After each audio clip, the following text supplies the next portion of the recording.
चुके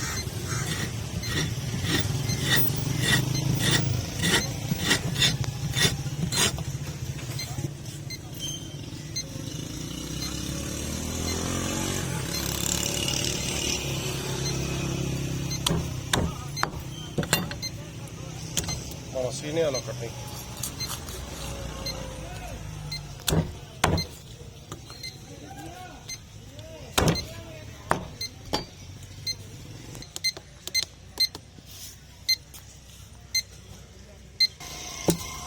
पानी हो जा ना बोटी कर दो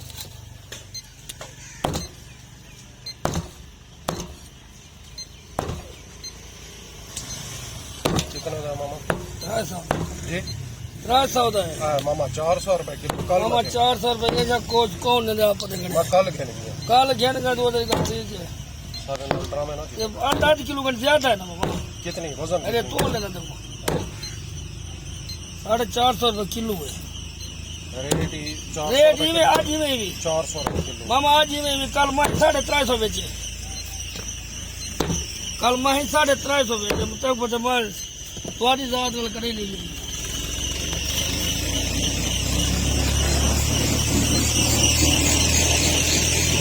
हाँ 700 ग्राम